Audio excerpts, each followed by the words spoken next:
What's up, YouTube? We're back. We had to reset our modem. Hopefully this time it goes off without any glitches. We will see. Did you check to make sure it's not Wi-Fi? I did. I had to switch it. It was like automatically going to the other one. Okay. All right, YouTube, hang with us for a minute. We're getting Facebook also set up, and then we will continue. It's just still like not running like it normally does. What the heck's wrong? Is it your computer? Oh no, it could That's the last time you reset it.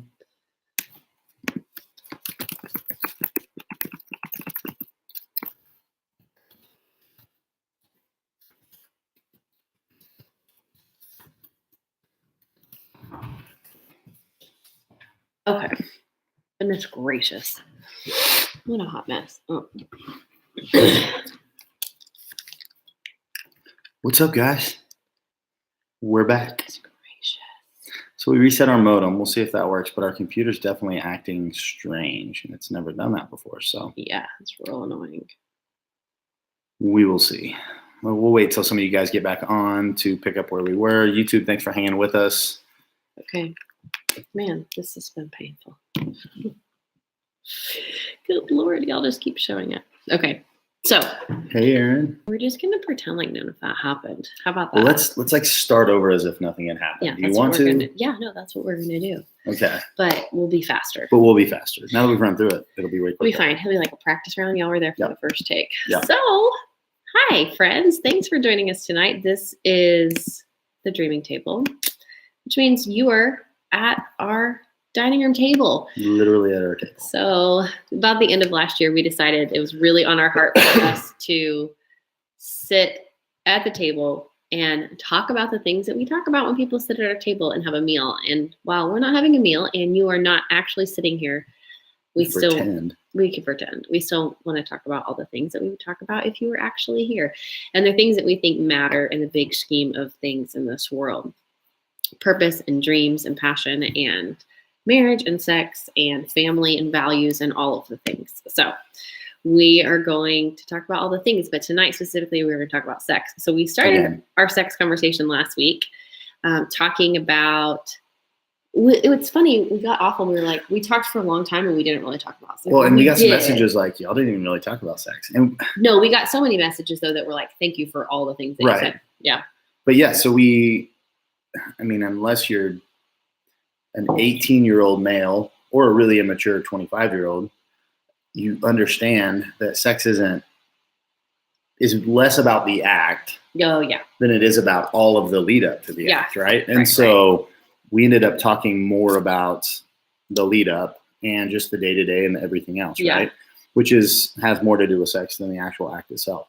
Yeah. Tonight, we're talking about the act. No, I'm kidding. A little bit. But we got a lot of questions this week about different things. And so we're going to go through and hit on some of those real quick before we start. And I said this in the other video, but I've been fighting a sinus infection for a couple weeks. Allie's kind of got some funk now. So we don't go back and watch our videos very often. So I didn't realize how loud it was when I was, some called it snorting, some called it whatever, but when I was kind of clearing my throat last week.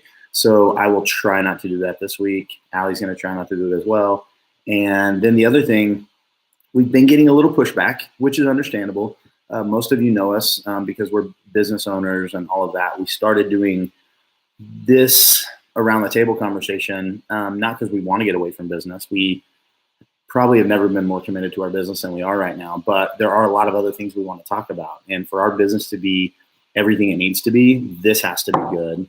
And this has to be great for us to be parents and for us to be leaders in our community and servants and everything else. And so sex just comes up a lot at our marriage retreats. And so this is something that we knew we wanted to talk about, and we'll try to make it the least awkward it can possibly be. So I would also say too about the Dreaming Table and why we started, like why we had this desire and do have this desire to talk about things outside of business is because one of the things I've seen over and over again, especially when I have women get into leadership positions, usually when they stall out or when they get frustrated or when they lose vision or they're not growing like they want to, it usually has to do not with their actual business, but with other things going on.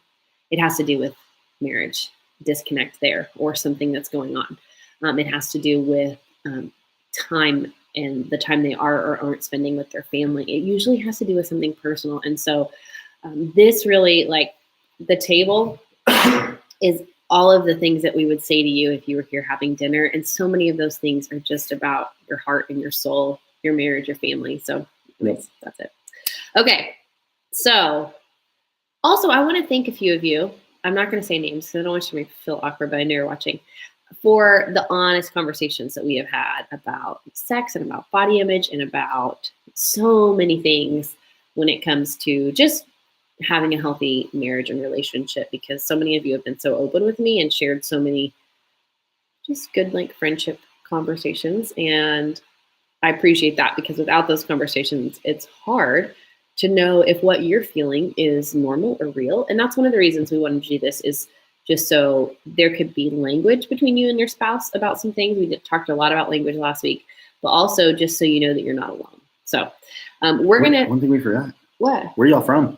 Oh, yeah. Tell us where you're from. I've seen a couple people. Also, we usually start off where you're from, because sometimes we get some that are from way far away, and it's awesome. Obviously, my name's Allison, because that's the page you're on, but this one has some Brad. Hey, guys. If you're just watching for the first time. So, and if you are watching for the first time, I'd love to know. And if you're watching this on replay, we want to know that too. Replay. Whichever. Okay. So tonight specifically, we're going to talk about a few things. These are questions that we got last week. How do you get back into the, like, normalcy of sex after you have babies, or like when you're nursing, or, all the things. How do you have a healthy sex life when your schedules are crazy, whether that's just your personal life schedule, or someone specifically mentioned, like, my husband, we work completely opposite hours. Like, we don't sleep at the same time. So how do you have, a great sex life when you have crazy schedules? And one of the ones that I'm actually excited and nervous to talk about is what's acceptable. Like boundaries. Yeah. What's acceptable in sex in a married relationship. So those are the three big ones we're going to talk about. If you have any specific questions that you feel comfortable asking in the comments, you sure can, or you can shoot us a pen, my paper. If I see any good ones, or if you guys see one that we miss, yes, that you want to talk about, then either cut and paste it or say, yes, such and such had a great question, and we will try to catch it. Yeah. We're so glad y'all are here. I'm glad that things are working now. I don't want to jinx it, but okay. So let's talk first about sex after babies. I know we have a lot of new mamas watching, or moms with young kids. And I, for sure, so we have 4 kids. We have 4 kids, and we've had 3 foster babies. So we have had over a decade of babies in our house. And there's a lot of things that go into that. Lack of sleep. If you're nursing, it's like babies on you all the time. Did you fall asleep? Yep. No. Okay. So, gosh, what does sex look like that in that sort of? Can you kind of talk from a man's perspective? Like, when we did not talk about this either, by the way. So we did not. I'm just kind of throwing them out there. Yeah. Most of the time, guys, you guys are just getting us, like, because we don't a lot of times run through this. Yeah. So from a guy's perspective, like when you, like, if we have a baby, and no, I'm not saying we're having a baby. Good God. No, I'm just saying I can't have babies. Okay. Sorry, guys. No. This was about to take a turn. No, I'm just saying, like, no, I know. After you have assuming we have a baby, small baby at home. Yeah. Like, your thoughts about sex and your wife have not changed. No. Yeah. Not at all. So and I've heard husbands say, like, after birth and after watching birth of one of their children, that it kind of affected them for a while. It never affected me. And I've talked to a lot of guys that said the same thing. They're like, man, it's beautiful. You watch your child come out of your wife, and it doesn't phase you at all. So, but I have heard men say, like, watching that come out of that and change it, and it's affected. So I think it's different for everybody, but for me, it didn't really, that part of it had no effect. Okay, so let me ask you this. So as a woman, when we have a baby, obviously your body changes a lot, right? All the things. And I know I like, just as, I don't need to say as a woman, I am a woman, duh. But, like, having had 4 babies, for me, I think I was definitely, I don't want to say self-conscious, but I didn't feel comfortable in my own skin. And so I think I often worried about how you saw me. Not that I didn't think that you loved me or thought I was beautiful, whatever, right? But nothing is really where it should be, and all the things happen. So I think it's easy for new moms to think that to worry about how their spouse sees them when they're sort of in a season where things are going to be the way they're going to be for a little bit. You know what I mean? Yeah. That makes sense. Well, and part of it's the comparison game that Yeah. you guys play, right? Oh yeah, we do. We go to an incredible church, and we have a worship pastor that after she has children, within 30 days, you can't ever tell that she ever had a baby. Gosh darn her. Yeah. And so there were times I can remember us being at church, and you could tell Allie was kind of distracted. Like, worship is our jam. Like, worship, and we have an incredible church with an incredible worship team. And there were times when she would just be like, kind of. Even if I hadn't recently had a baby, I'd be like, how does she do that? She'd be like, that. You know what? I'm like, what? And she's like, look at her. She just had a baby 30 days ago. That's ridiculous. And I'm like, babe, everybody is different. What are you talking about? So here's the thing, from a husband's perspective, it is our job to just constantly speak life into our bride, right? Into our wives, into the mother of our children. Things aren't the same after you have children. Their bodies aren't the same. The way that they have something on them all the time, and the way that they need physical touch changes, and there's so many different changes. But our number one job is to make them feel loved and adored, regardless of how different they might feel in the mirror. And I think we talked about this last week, but it takes 7 positive things spoken to take away 1 negative thing spoken. Just, it's science. So when women are constantly looking in the mirror, telling themselves, you're not pretty, or you're fat, or you look different, or whatever it might be, It takes us counteracting that sometimes 7 times to every one. Eventually they do start to come around, and they do start to see themselves for what we see them and what God sees them as. But that is our number one role. And the best time to do that is that 6-week, time that after a vaginal birth that you cannot do anything, to just make that your focus. Don't set an alarm on your phone for 6 weeks from now and try to fall asleep until then. Just make that your focus. Just speaking life into your life. Just adoring her and affirming her. Yep. Because there's so many things. Our hormones are crazy. We're trying to keep a baby, fed and nourished, and everybody's trying to sleep. There's so many things. After that kind of 6-week period, what would you say? Well, I can give a little tip about something for me. I am not a physical touch person. Like, it's not high on my list of love languages, which we talked a lot about love languages last week. So when I was nursing babies and I was home with toddlers, nursing babies, that was such a hard season for me, because somebody was touching me or physically on me. And I loved, I'm not saying I didn't love the physical touch from my babies. I did. But all of the touch made me want almost zero touch outside of that. Does that make sense?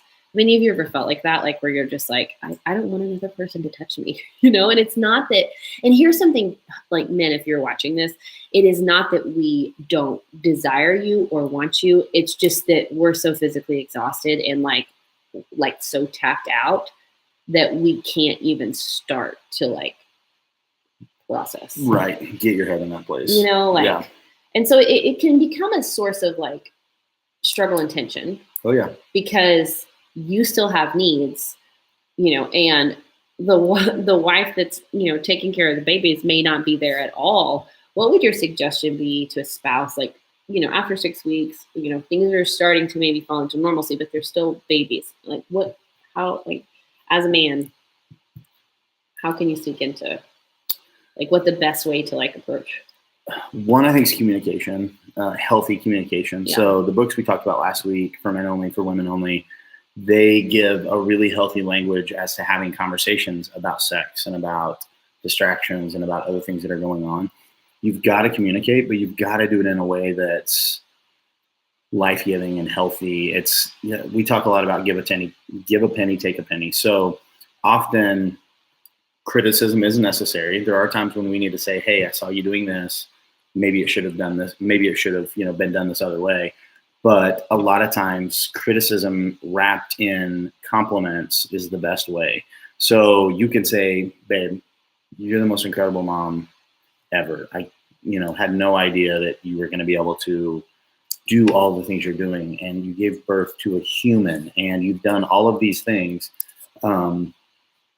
but there are some things that I'm feeling like maybe we need to talk about, or maybe I just need to express because I don't know if you know, and you might have some things. So building them up to have that conversation is sometimes the best way. Falling on the sword is not always the best by just assuming the worst on yourself, like assuming that, well, you're just a pervert because you feel like you need sex or you're a sex addict or whatever. No, God actually made us to want and to crave those things with our spouse. So it's okay to have those feelings. The wrong thing is to suppress it and then let it explode.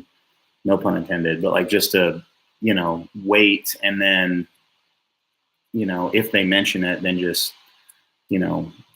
try to head that way. And then if it doesn't happen, you just get angry with them or whatever. I mean, communication is probably the biggest part, I think, of all of it. I think too. Well, I was going to say, from your perspective.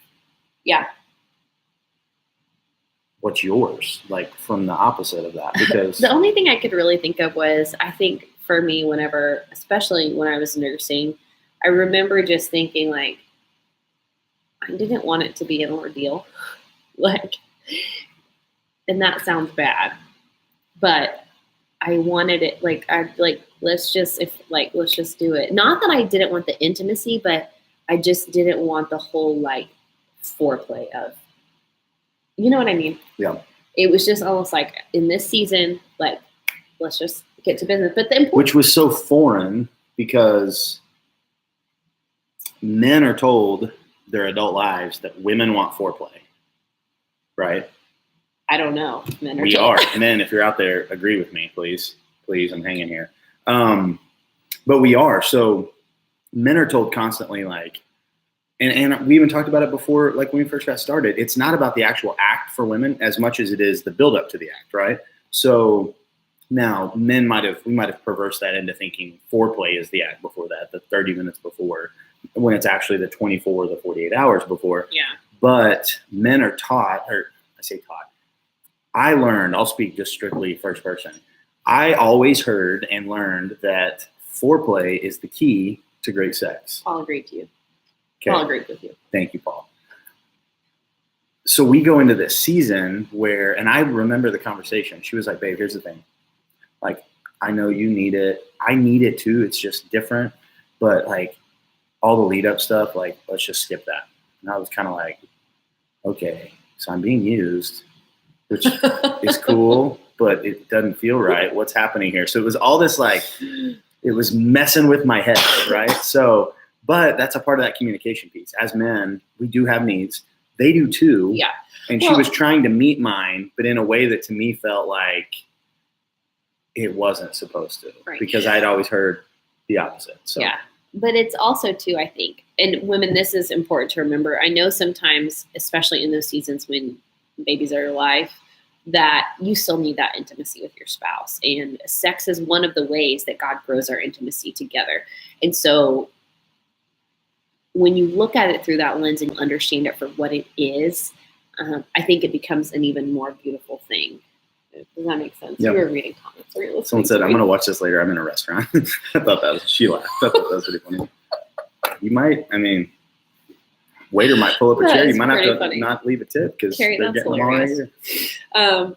Anyways, so but yeah, I agree with that. Don't cut it out. And I think the other thing I would say about that season of life is being really incredibly grace-filled towards each other. Having open conversation, being really grace-filled, understanding things are different for just a little bit, and it is just a season. I think one of the greatest things I began to understand as a mom of littles was this is just a season. Because there's times when it feels like it's forever and your life will never be the same, right? But it is truly just a season, and they grow up too fast. So don't wish it away, but do what you can to invest in each other and have open conversation about it. Okay. I didn't even think about this till just now. Put a lock on your door. People. Praise God. I was going to bring that up tonight. You were? Okay. Yes. We hadn't talked about that. But I hadn't written it down, so I could have forgotten. So Allie and I have always had a lock on our bedroom door until we moved into this house. So in our house, if you guys have been to our not always. Because in that first house, that's how we got walked in on. I thought there was a lock. We just didn't lock it. I don't know. Anyway. There was a lock after that. Yeah. Put a lock on your door. Good God. So we have like double doors that go to our bedroom, and it's down a hallway. So it's private, but it never fazed me. Like I just always thought, if we get walked in on, our kids are young enough, we can just say we were, naked wrestling, or daddy was helping mom stretch or something, right? Like all the weird things that you think you might have to come up with to tell your kids. And what I didn't realize is that when I put a lock on the door, the way it freed her mind up. Not having a lock on it, she was constantly distracted. Like sometimes she would just stop and be like, oh, and she would listen for like a kid walking in down a hallway or upstairs or whatever. As soon as we put a lock on the door, now it has happened multiple times where we hear a kid try to open the door, but it's locked, or push on the doors because they're like double doors, and they'll lock you up, but you're not worried about a kid walking in. So it totally changed her mindset completely. And now that we have older kids, I do appreciate it. We've been in this house, over 5 years. So our kids were a little bit smaller. Our 11-year-old was 6, a little bit different when a 6-year-old walks in on you than an 11-year-old. So put a lock on your door, people. Even if you have to get creative, our doors don't have handles, or they're just fixed. So I had to get creative and put, old school medieval latch on it. But Ashley says they have a lock, but they have a 4-month-old sleeping in their room. She said, and it feels weird to me to be intimate if she's asleep. Well, get over it. Just get over it. She will never remember. She will never know. Make a game of how quiet you can be. Do not wake the baby. Like, come on. I had someone tell me one time they couldn't if their dog was in the room because their dog would stare at them. And I'm like, kick the dog out of the room. What are you talking about? But yes, so, that's a real thing though. Like your kids in the room, start working on a plan to move them to their own room, right? Wouldn't you say that also? Yes. Yes. And to each his own on that. Like everybody feels different. We've known people that have kept their kids in their, what's it called, a bassinet for a year. Well, but we also know people that co-sleep. Yeah. But they still have great sex lives, but not with their kids in their bed, right? So they're like having sex someplace else, whatever you got to do. Guest bedroom, whatever. Yeah. Closet, what you got to do. Okay. Somebody asked this question.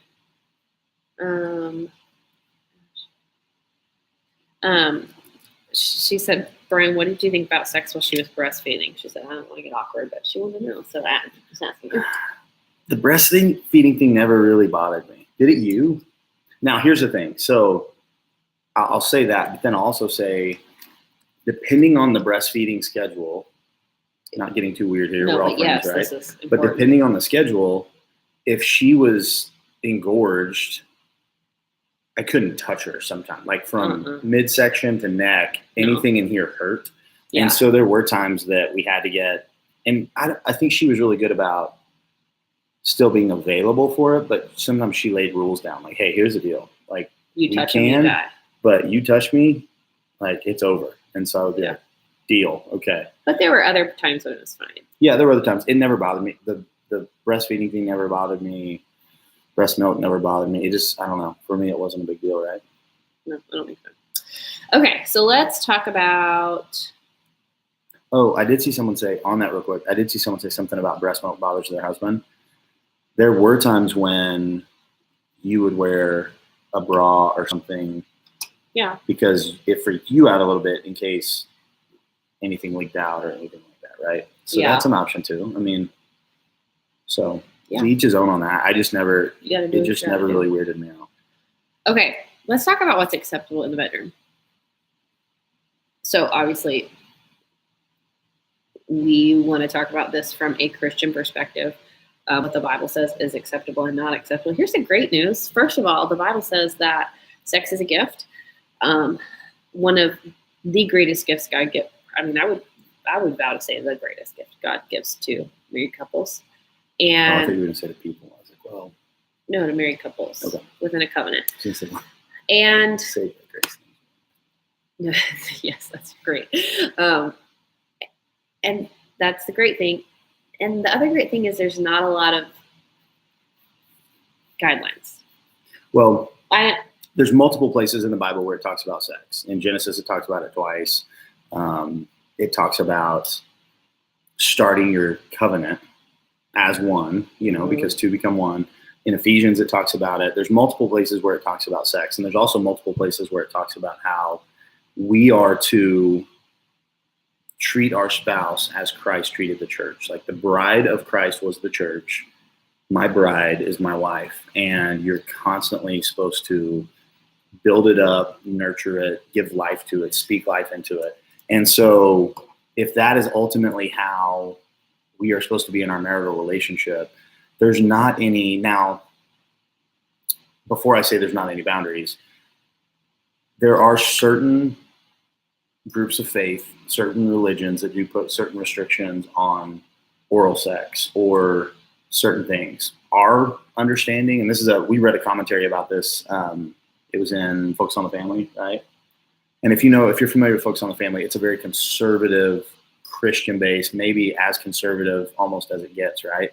And I really thought I was going to read it and it was going to say, well, you can't do this and you can't do this and you can't do this. Oh yeah, he actually brought me the article and he was like, look at what Focus on the Family said. I'm like, oh, I'm not going to read that. Yeah. I thought it was going to be too conservative. Right. Like I thought I was going to be like, man, I'm not going to agree with it. But it basically said, and this is what we believe and what we agree with, within a married relationship, as long as you're both consenting, yeah, and as long as it doesn't go outside what we believe is allowed biblically, mm-hmm. and there are some boundaries there, but as long as it doesn't go without that, then you're free to do as you want, really. I mean, obviously, and we talked about this last week, but we don't believe pornography is ever an option. Pornography is inviting sin into your soul by viewing other people doing acts, and that's not what God ever intended sex to be. There's actually a place in the Bible where he talks out against it, where people were having public sexual acts and things like that. So that's something, pornography is not something we believe. I think we said it last week, but yeah, if you Google ways to spice up your sex life, there's places that say start watching porn together. That's not okay. We don't believe in that at all. But as far as within a married relationship, whatever you guys want to do and you're comfortable doing together, as long as it doesn't, like there are literally no rules. There's nothing in the Bible that says you cannot do this. The Bible says nothing about oral sex. So as our view is, well, against oral, it says nothing against oral sex. There's a couple verses that talk about sex, but we won't get into that right now. But in a Song of Solomon kind of way. Ish. Yes. Kaylee says, spit out the boundaries. Let's get down to it. Well, there's not. Okay, so here, I'll just tell you all this. In this commentary we read that we completely agree with, it talked about everything from oral sex, positions, toys, anal sex. Like it talked about all these things. Now it did say on the anal sex piece, it did say that most women, when truth serum, will say they don't really enjoy that. And ultimately, within a marital relationship, we believe that whatever sex you're having should be enjoyable for both parties. It should be growing your love together. It should be doing all of that. And so if there are things like that one of you is viewing as, I don't really like it, but I'm just doing it because they do, I don't think that's healthy. And so within a healthy sexual relationship within marriage, I think that should be talked about. I think it's something that you should have constant communication on. But as far as boundaries, I mean, there's not any. So again, the boundaries are bringing in anybody else, and whether that be in person or through pornography, or we absolutely don't believe in that at all, and we think that's sin. But as far as whatever you guys choose to do in the bedroom, as long as it's solely with each other, there's no boundaries. Okay, you want to talk about, we're going to do it. We're going to get real. He doesn't know what I'm saying. So let's talk a little bit about, as we've explored our sexuality as a spouse. Real quick, if you just Google Focus on the Family, I think when I was looking for it, I searched boundaries within marriage and sex or something like that. But you'll find the article. Okay, let's talk a little bit about when we were, as we have been, or as we have over the past 15 years, explored our sexual intimacy and, grown and all of that. There have been seasons when we haven't agreed on things. Yeah. Not in a bad way, but talk about the communication of that, of let's say there's a man watching who would love to introduce something in the bedroom, but he doesn't know how his wife's going to take it. Or what would your advice be to somebody and then also not only the advice, but how to take either the positive or the negative of that? Well, okay. I think it's more I think you can speak into that more because I think I've always been the one that said like, hey, I think this is okay. And you're like, no, that just, I feel like you're going to want that. I think you're going to want that more than me. So I'll use some real life examples with us. We'll just throw down. Allie had a friend that was in one of these companies that you buy toys. We'll just call them toys. You don't know what we're talking about. And she bought some. She went to this party. We'd been married a few years. Yeah. Probably 3, 4, 5 years. And I knew she was going to this party. It was I won't say the name of the company, but you guys know who they are, a couple of them. And she went to this party, came back, and she had this like little bag of tricks. I don't know. So she had this little bag, and I was like, what is all this? And so she's like actually excited about it. So she gets it out, and she's like, oh, look at this. And it was, I mean, keep it PG-13, right? It was like a vibrator and some lotions and a couple other things. And I was like, okay, yeah, that's great.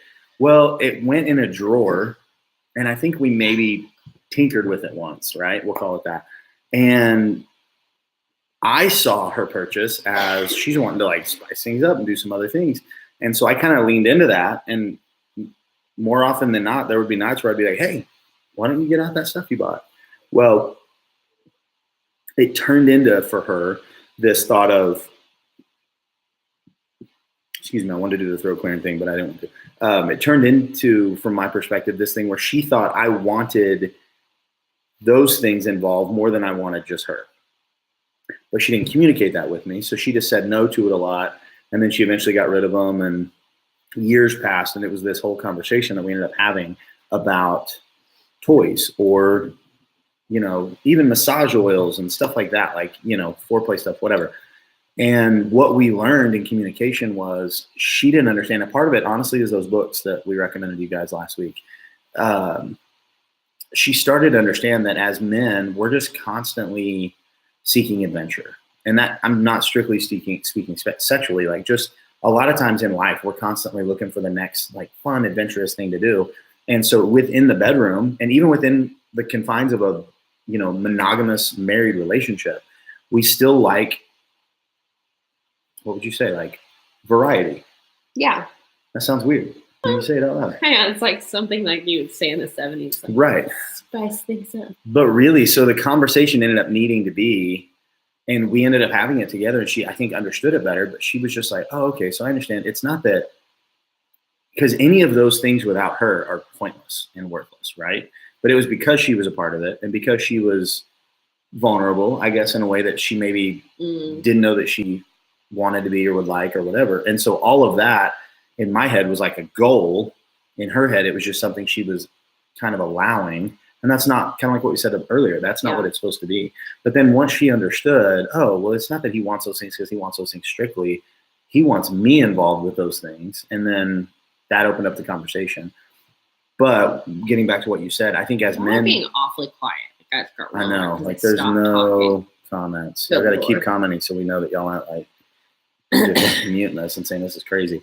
But I think as women, the conversation. Is there no school tomorrow? You keep going. Here, you keep going. Oh, okay. So one thing I will say, the school called. So he's like,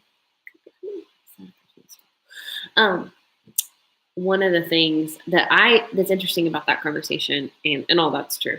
One thing I have found, and I've learned about Brian, and just this might be true of just men, is that he found that the more I allowed.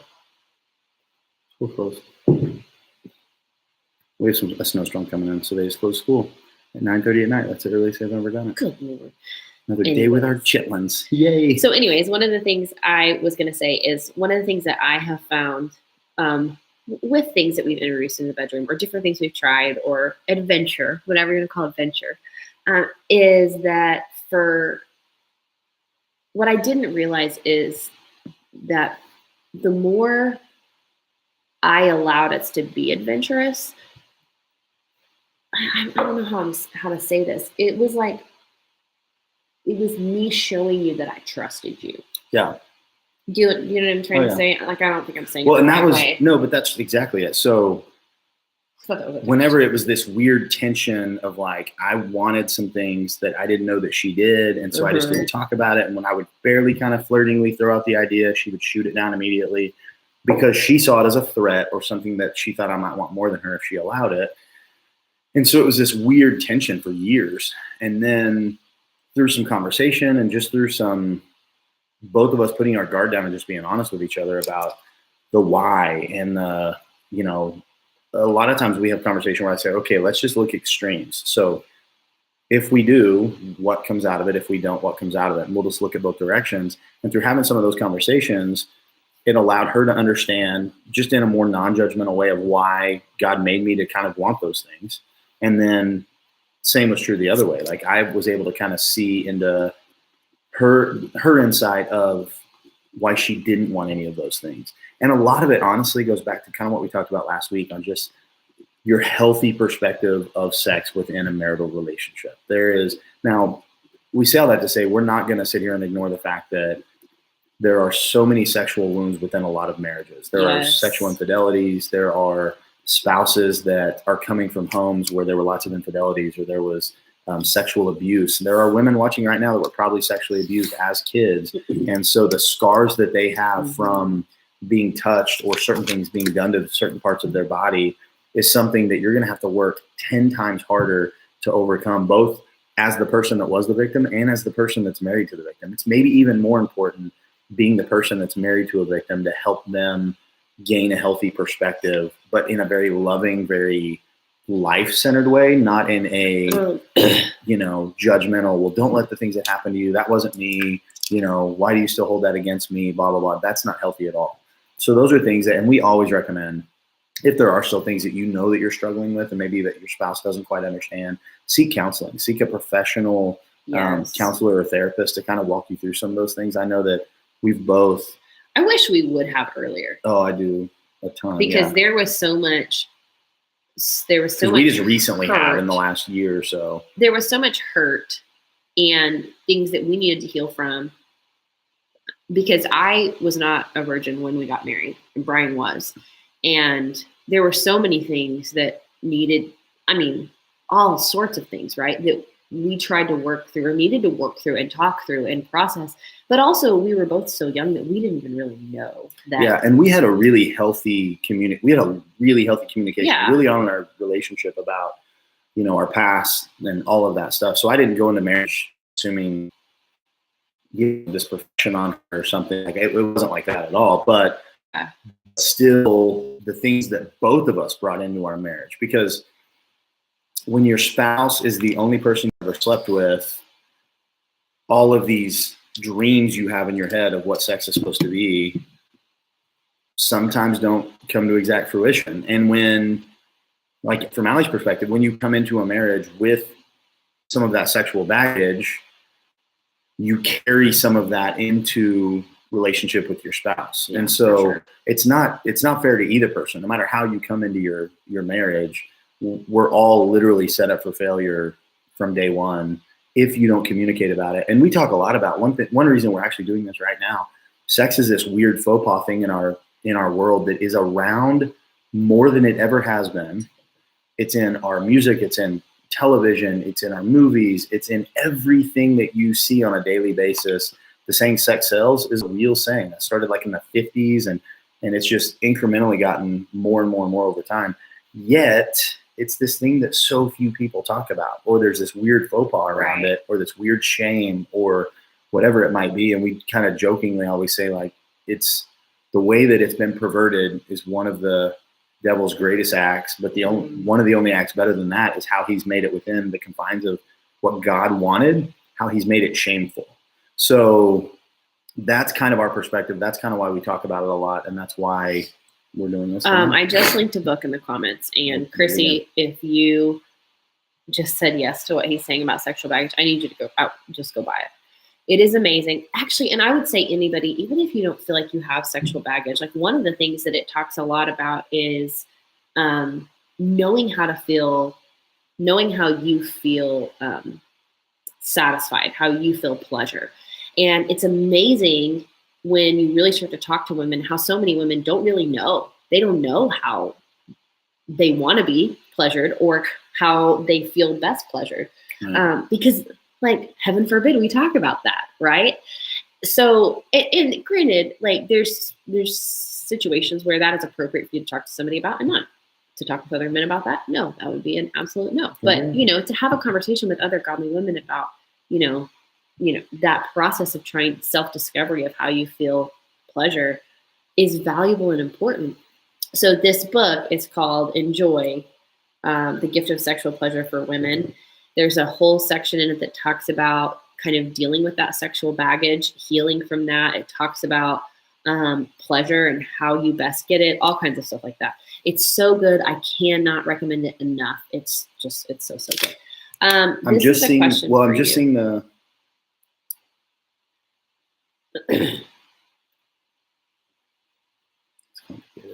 Okay. I don't know that I'm qualified to answer that. Well, but real quick. Okay. I just saw someone answer a question about, even if he's not going to read it, ask him questions after every chapter. I'm assuming somebody said my husband's not going to read the book. Here's the thing, guys. Not all husbands are going to, if you go to them and say, hey, we need to read this book. I watched this couple that's totally unqualified to ever even talk about this, say that this is what we need to do.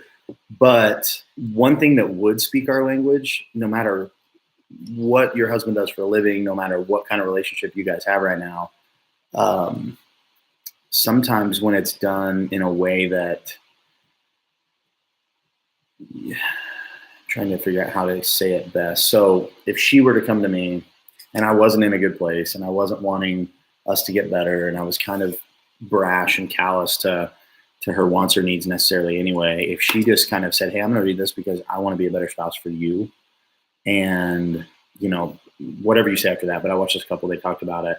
And they did say that one of the things that comes out of it is our sexual life is so much better. And, all of this. I mean, there are some ways you can portray it where a husband, no matter how callous he is to you right now, might want to do it as well. So even if you just buy the books, write him a note in it or something that says, I love you, I'm going to read this, whether you do or not, I want to be better for you.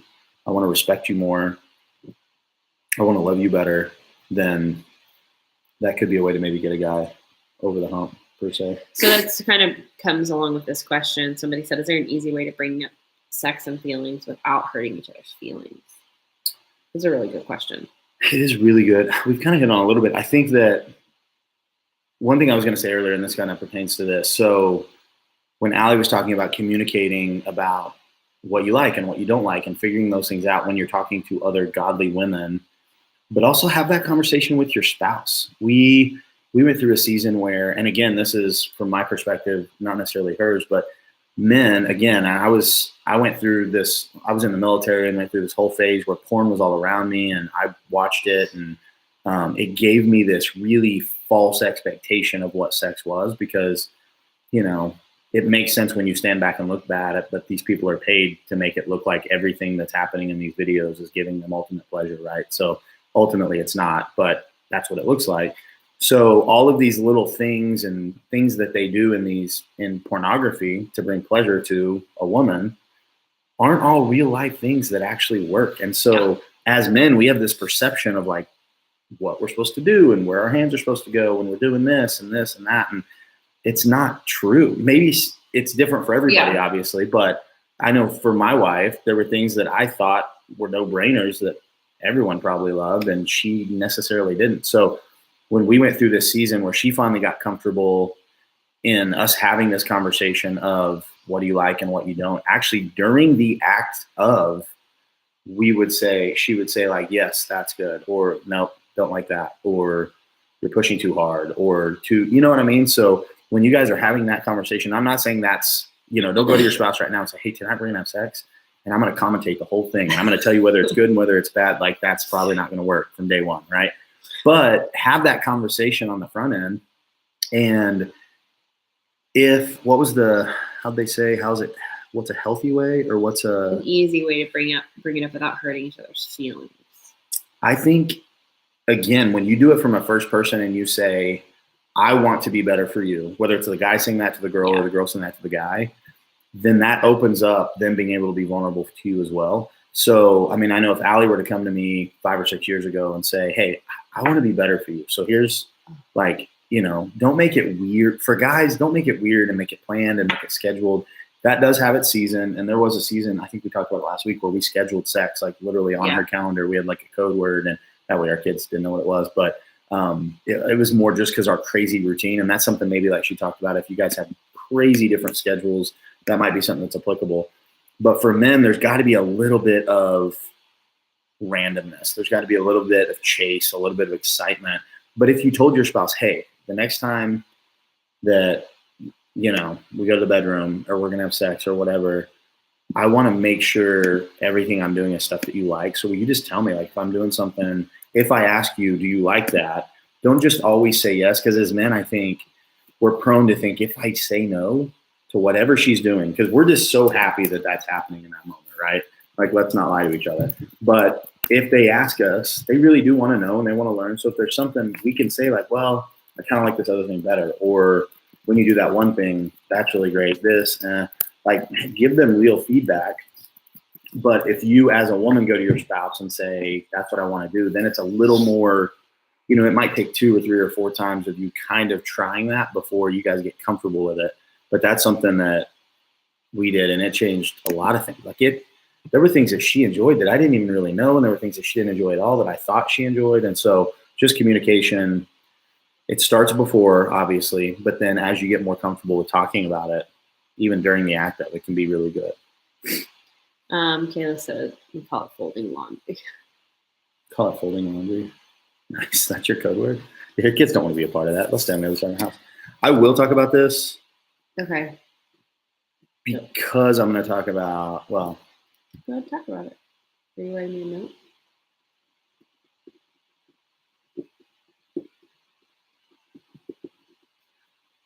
I mean, talking about that can be a thing. Yeah, that's fine. Yeah. Sorry, we didn't run through any of this. So, okay, one of the questions was, my husband doesn't last very long. I'm not always satisfied after. What can I do to help him last longer? So for us as men, the worst possible thing for our psyche is thinking that we don't last long enough for our wives. Like, it jacks with us. There's times when Allie and I have the most incredible, ridiculous, it could be a marathon times. And then there's times when it doesn't. And a lot of it's psychological, a lot of it's whatever. But I know when that does happen as a guy, I'm like, I just failed her completely. Like, if it isn't this crazy long, whatever. One thing that men sometimes know, like, if something's been going on and we haven't in a while, I can tell you right now, it's not going to last as long as it normally would. One thing is, as women, and again, this is all personal and this is all depending on your thoughts and your husband's thoughts on and all of that. But I enjoy giving oral sex. Allie didn't always enjoy getting it because she had this weird mind thing about it, right? Well, it's like a huge vulnerability thing. And that's like that whole like intimacy thing, right? Like, and we had a lot of conversations about it. But as a guy, when she's open to that, during or before, usually, that allows me to do things for her, even if I know that maybe I'm not going to last forever. And that helps out a lot. So, and there's times now when I'll even say it, like, babe, I haven't seen you for a week. So, it's probably not going to be a marathon. And she'll say, well, it's okay. We can, do other things. And so that's one thing, just communicating about that. And then, they make like delay creams and stuff like that, but we tinkered in those at one time, but they just numb you. I don't know. I'm not in love with those. But if that's something that's a real issue, y'all can do that. And I can't even believe it. But we said no holds barred. Y'all can ask whatever. So everybody wants to know what's a normal amount of sex a week. I mean, it depends. Totally depends. When we're at our best in that way, it's 5 or 6 times a week. Yeah. I mean, when you say it's almost every day. Yeah. Well, what do you mean, well? Rarely when we're home is it 6 times a week. No, rarely. I mean, I'm just saying at the extremes. Okay. Yeah. Normal, I think 3 to 4 times a week is really healthy, don't you think? Are you saying tinkering a lot? Stop saying tinkering. Was I saying tinkering a lot? If I did, I'm sorry. I will not say it again. Tinkering. I don't even remember the reference I was using. 3 to 4 times a week, I think, is a really you said healthy amount. I know what you I don't remember. 3 to 4 times a week, I think it's a really healthy amount. Yeah, I would. But here's the other thing. This is also, don't compare yourself to that, though, because we've had people sit around this table that didn't think they had a really healthy sex life, that were having sex 4 or 5 times a week. And then we've had people around this table that think they had a really healthy sex life and it was twice a week or once a week. So I think a lot of it's just the stage of life you're in. I think a lot of it is just your physical capability. Like there are people that are, there's people that have physical restrictions. And with age, whether it be, you guys just got married and you're really young, or you've been married a long time and you're older, like there's a lot of what's healthy is within you. What's happening right now? They're quoting all the time. You said tinkering. All the things that we have tinkered with, use when you referenced. Oh, okay. What should I have said instead of tinkering? I will not say it again. It's Kaylee and Jamie that are giving you the most flack. Oh, people that know funny. us. Okay. Well, you guys are barred from commenting. Oh, that's so great. So I think it's, again, I think that's something you need to communicate as a couple. I think one of our big misses early on was what she thought was healthy and what I viewed as healthy were two different. I was a very much like 4, 5, 6 times a week is what we need to shoot for. She was a 2 times a week's amazing. Like, let's do that. And so, but that went unsaid for so long. So we might have sex twice in a week, like 2 or 3 day gap. And she thinks we're good. Like, I'm good till the weekend.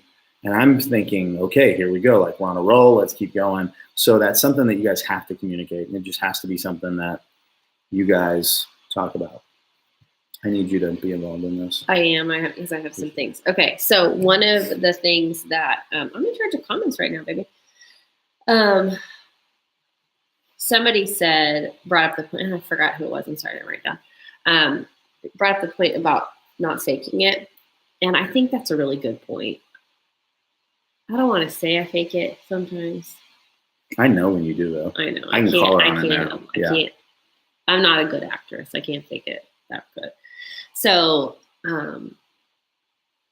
but the thing about faking it, especially if you don't have a healthy sex life or you don't feel like you're being fulfilled very often, when you fake it, you're just it's not an honest conversation about what's happening, right? So if you're not frequently being fulfilled, satisfied is probably a better word. If you're not frequently being satisfied in the bedroom, but you're faking it, then how is your spouse ever going to know that he needs to do something different? So that's a really good point. Okay. God bless you. Okay. Candace said, you'll like this. Yeah. After they read the books that they're going for 30 days straight. Good luck. I think it's a good thing Man, I just sneezed. My face is all red. To do in a season because we tried. Did we? Yes. We've never done it. I quit on day 27. Don't you remember? No.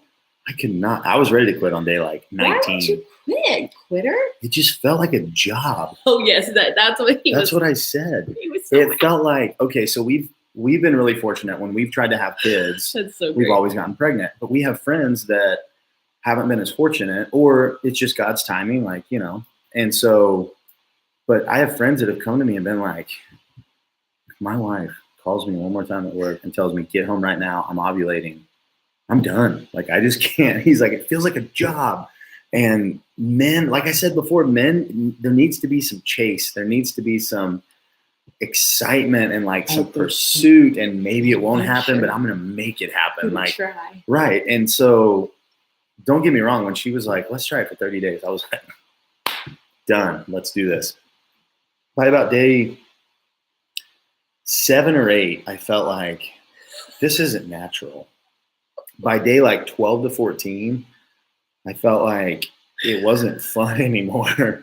At day like 20, at that point I was over the hump. So I, no pun intended, but I was like, I'm going to finish this. Like, I'm not a quitter. But I think on day 26 or 27, we were both so tired. And she was like, we were laying in bed and she was like, come on, like, we're supposed to have sex. And I was like, I don't want to, maybe for a while. And she was like, what? And I go, babe, it's not even fun anymore. Like, it's not a thing. So maybe, I'll bet if we tried it now, it would be different. But do it. Randy Do 30 said days. we did the 30-day challenge. We had a lot of fun and I lost 10 pounds.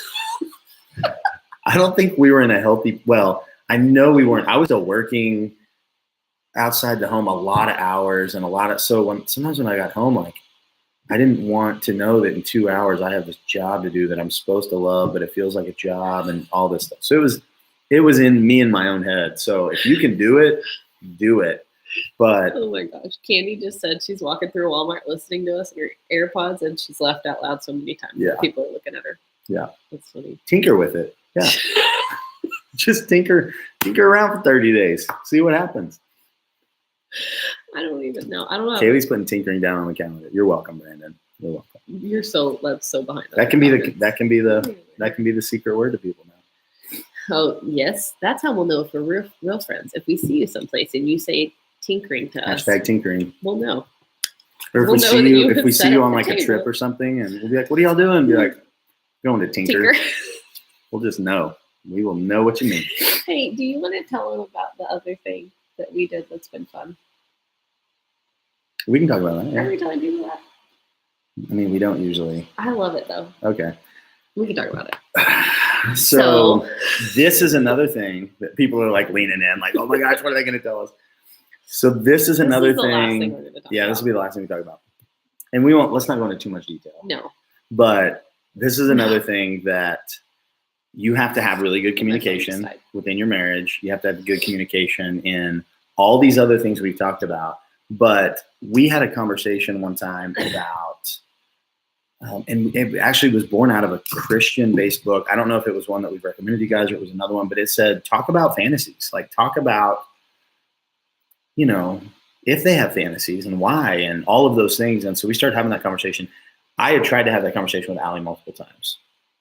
She feels so dirty about anything like that. Not anymore, but did at this time. That's why we're having this conversation. And so finally one night I was asking her about, and I always had to be careful. And this is the other thing you girls need to remember about your husbands. We're constantly, because like we talked about last week, sex is constantly on our mind. And so when we approach this conversation gingerly, we're just hoping to get some kind of feedback. But when we get shot down completely, it just crushes us. So anytime I would try to have this conversation, I would go in it very, like, knowing she was going to shoot it down. But one night, it was a random yawn out of nowhere. But one night I just said, hey, like, do you ever, like, fantasies? Is there anything, like, people automatically think of, like, dressing up, or they think of, being in a car in a busy parking lot or something, like all these weird things. It doesn't have to be that. I was like, is there anything? And she said something about, well, maybe like, I think sometimes about if I just met you at a bar now, like if we had met 16 years ago, and I don't even think you said bar, but like if I just met you now, what I would think and like what I would say and and so I was like, we could go with that. She was like, what do you mean? And I go, well, we could just meet. And I think we were about to go on a trip. And so we kind of planned it, but I was like, okay, when we go on this trip one night, we're just going to meet for the first time. Like, you are you and everything that you are right now, and I am me. We're just not a part of each other's lives. So she's still a mom. She still has kids. I don't remember what we did. We're going to do it. It doesn't matter. But we literally just met, and I bought her a drink, and we were sitting there talking, and it was really cool. So okay, it was really awkward. It was super awkward at first. We actually had timeouts. We could call, and that was one of the rules. We could say, hey, timeout. And then we could clarify, like, well, wait, are you from where you're really from, or are you going to be from somewhere else? Because if we've lived in the same town for the last 16 years down the street from each other, we're going to know each other. So we would do that. But we sat for like 2 hours. Also, we learned that we are horrible at dating. We can't date now. There's no chance. Okay, I'm like, you can't die anytime soon. We got married because I would not be able to date. 22. Yeah. We didn't. But we met when we were 20 and 18. Yeah, and so we just didn't. When we met. But the cool part about it is hearing about the details of her life as she's telling it to someone that supposedly doesn't know them, and just getting to know them through that perspective. And then the anticipation of That was fun. that was the coolest part. The anticipation of knowing in a couple hours you're my spouse again, but the lead up to it, knowing we were going to have sex, knowing we were going to, but we couldn't talk about it. But we couldn't talk about it. I think because married it was the first people, date, right? we were at a Really resort. Married people, you know, you're at dinner. Men are kind of assuming that already, but when you're in this space where you literally are asking her, like, "What do you do for a living?" and you know, what's your best friend like? Like, what do they do? And having this conversation and having to ask things that you know, but you haven't asked her in 15 years or 20 years or however long you guys have been married, because you don't remember what it was like to go. And so it was a crazy couple hours of just getting to know each other through this different lens. And then our plan was kind of, okay, so I'm going to walk you back to your room. We're going to hold hands. There can be this awkward, like, do I kiss you goodnight? Do I not? And then I'm not going to go to your room. If you want adventure and like, I'm going to walk away, but then later we're married again. Well, I got butterflies like it was somebody I didn't know and I was standing with my husband. Like, yeah. So we did that. Fun. And now it's kind of a thing. We've done it a lot. Yeah. Now it's kind of a thing. So we'll be like, hey, are we going to do that on this trip? Yeah. We're talking about the boyfriend. Okay. Yeah. Is my boyfriend coming? Maybe. So. And sometimes we start over. Sometimes we start over and act like we y'all are like totally. You guys went so quiet, and now you think we're crazy again. They don't, of course. Amanda was. But that's just another one of those things that is 100% okay. We do it all the time. Ashley said, "Do we do it?" Yes, we do it all the time. Almost anytime we take a trip somewhere without our kids. Yeah. Yes, but we also do it. Like occasionally, like if we get in a rut, or if we just like. We did it here one night. Sometimes we get in a fight and then we like make up, but we're still kind of like, I just kind of want to see my boyfriend. All right, I'll go change clothes. Okay. But getting away from that, it's one of those things that depending on how healthy your communication is, because you do need that. And I say that you guys might be in a rut right now, and you kind of tell that to your husband, like, hey, let's act like we're strangers at a bar or strangers at a restaurant. The first time you do it, it is so freaking weird. And it's okay for it to be awkward. But you can keep calling time out and saying, wait a minute. Just hold on to the anticipation. Am I supposed to be honest about that? Yeah. But that's one of those things that is 100% okay. Yes, there's nothing wrong with it. Again, as long as you're viewing it through, this is your spouse. Yeah. And you're ending the night with your spouse. I'm not trying to pretend like he's somebody else. Right. I'm trying to pretend like he's him, but we still know each other. Right. But it's one of those things that's probably a faux pas, depending on, what mommy group you're a part of, that, you can't talk about things like that because you're supposed to love this person more than anything else in the world and not want anything but them. And essentially you're still doing that. You just got to change things up sometimes. Yeah. So it's fun. It is fun. If you guys ever see us, we know a lot of you really well. If we're on a trip somewhere. If we're on a trip or you're ever around our table, you're ever in this house around our table, we'll go into more detail about those things if you want us to, not like gross detail, but I'm saying like, we'll tell you more about it. This is the time and place. Oh, what I thought you were saying was, it's not what I thought you were saying. I thought you were saying like, if we're ever in Mexico with you and we appear to be on a date somewhere, leave us be. Well, we have actually had to plan around, because certain trips we're there with a lot of our friends. Talk to us. Do not interrupt. You're gonna mess this up. There have been a couple different times where we've had to, and we just kind of have this rule: like if people come up and are like, "Hey guys," we just snap out of it and we're married again. So, but yeah, if you ever, I think one time, I remember what trip it was on. We've definitely tried to do this on a trip before. Well, a couple of times, but I was sitting by myself in like the lobby. And someone came up and started talking, and the plan was Allie was gonna like casually come in, and I was gonna see her, and I was gonna go talk to her. And someone comes up and starts talking to me, and Allie comes in and is all playing coy, and she doesn't see me, and she doesn't realize I'm stuck in conversation with people. I'm like waiting. And so I bring people over. I go, "Oh, there's Allie. She must not have seen me. Let's go over there." And so then I go, "Hey, Allie." And she turns around a little confused as to why I'm calling her by name because I'm not supposed to know her. And then I have people with me, and she just snapped out of it and was like, "Oh, okay, yeah, we're not doing that right now." So later. If y'all ever see us at the opposite ends, we're not mad at each other. We're playing a game. We're trying to play a game. Back off, people. No, I'm kidding. We always love talking to you guys, even if you mess up our dating. Our dating life. You're ruining the mood, Kaylee said. That's right. Yeah, because Yeah, they're trying to have a thing, and Brandon messed it up. Oh. She said, Brandon, you want to go out sometime?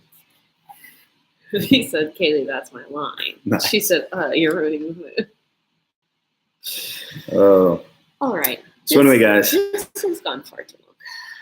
That's all we got. That's all we got. That's all we got. Here's the deal. Shoot us your messages. Seriously, don't jack up my fantasy. No. We're probably not going to do a third week of that. No, we're not. I don't know that we have anything else to say. But if you do have questions, or I think there are a few questions that we didn't answer, shoot us a message. We'll do our best to answer or find the answer for you, because we truly believe that within a marriage, within your marriage, that sex is a gift. And we also believe that because it is a gift given by God, that the devil is really up in the middle of trying to make it not feel like that. Yeah. So I think it's something worth fighting for.